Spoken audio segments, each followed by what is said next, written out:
একটা মেশিন তেল না পাওয়ার কারণে যদি জ্যাম হয়ে যায়, এটা কতটুকু প্যারাদায়ক কাজ, একজন মেকানিক ভাই ছাড়া এই কাজের প্যারা আসলে বুঝবে না। আসসালামু আলাইকুম রহমতুল্লাহি ওয়া বারাকাতুহু।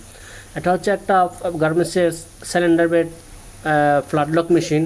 এই মেশিনটা অপারেটর বলতেছে যে আমার মেশিনটা জ্যাম হয়ে গেছে। জ্যাম ছড়াইতে যাওয়া দেখতেছি যে আসলে বলে কথায় আছে না যে কেঁচু খুঁড়তে যে সাপ বার হয়, এটা হচ্ছে সেই অবস্থা। জ্যাম ছড়াইতে যায় দেখি এইরকম বোর্ডিং সাইডের কভার টভার খোলার পরে দেখি যে এত সুতা, এত পরিমাণ সুতা পেঁচাইছে, কমসে কম কয়েকটা কালার, মানে বিভিন্ন কালারের সুতা এই পর্যন্ত পেঁচাইতে পেঁচাইতে এরকম বিশাল একটা লেয়ার পড়ে গেছে। দেখেন অবস্থা, সুতাগুলো পেঁচাইছে। যাই হোক, সুতা পেঁচানোর কারণে মেশিনটা জ্যাম হয় না। জ্যাম হয়েছে হচ্ছে এই মেশিনটা আগে আরও একবার না 2-3 বার এরকম হয়েছে যে এই যে ফিডব্যাকের যে বাম সাইডটা আছে এই জায়গায় আইসা তেল জমা হওয়ার কারণে অনেক সময় আমি আগে অয়েল সিল চেঞ্জ করতাম, আর অয়েল সিল চেঞ্জ করা একটা কষ্টসাধ্য ব্যাপার, মানে অনেক সময়ের ব্যাপার, অনেক কিছু খুলতে হয়।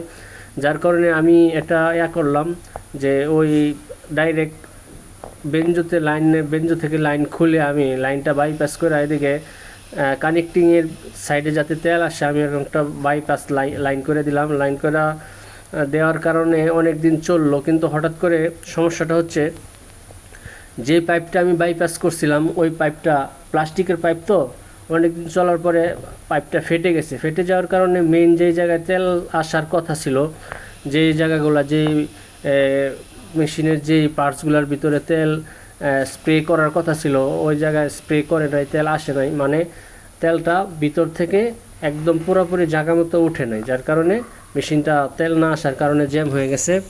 যাই হোক, জ্যাম ছুটাইতে আইসা দেখতেছি যে অবস্থা, সুতা এরকমভাবে জড়ায় রয়েছে। যাই হোক, আমি আস্তে আস্তে সুতা খুলতেছি, তারপর দেখবো কী কারণে ওই জায়গায় জ্যাম হলো। জ্যাম হচ্ছে যে ওই পাইপটা আমি যে লাগাইছিলাম আগে বাইপাস লাইন, ওই লাইনটা ফেটে গেছে। ফেটে যাওয়ার কারণে আপনার যে তেলটা এদিকে যে পার্সে স্প্রে করার কথা স্প্রে করে নাই, নিচ থেকেই পড়ে গেছে।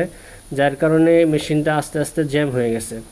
যাই হোক, এখন আমি এই পাইপটা আমি সুন্দর করে রিপেয়ারিং করে আবার বাইপাস লাইন করে লাইনের মাধ্যমে এদিকে আপনার লোপারের যে কানেক্টিং আছে এই কানেক্টিংয়ের ভিতরে আমি সুন্দর করে সেটিং করে দিব যাতে এদিকে তেল খুব সুন্দর পায়।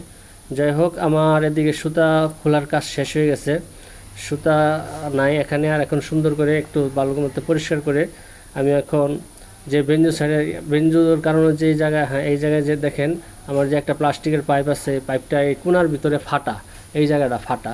যাই হোক, ফাটার কারণে আমার এদিকে তেল আসতেছিল না, যার কারণে মেশিনটা জাম হয়ে গেছে। আমি পাইপটা এখন ভেঙে নতুন করে সুন্দর করে আবার সুন্দর করে একটি বাইপাস লাইন করে দেবো যাতে তেলটা আমার এদিকে আসে, সব পার্টসের তেল ঠিক মতো পায়। যাই হোক, আমি পাইপটা ভেঙে দিলাম। এখন আমি পাইপটা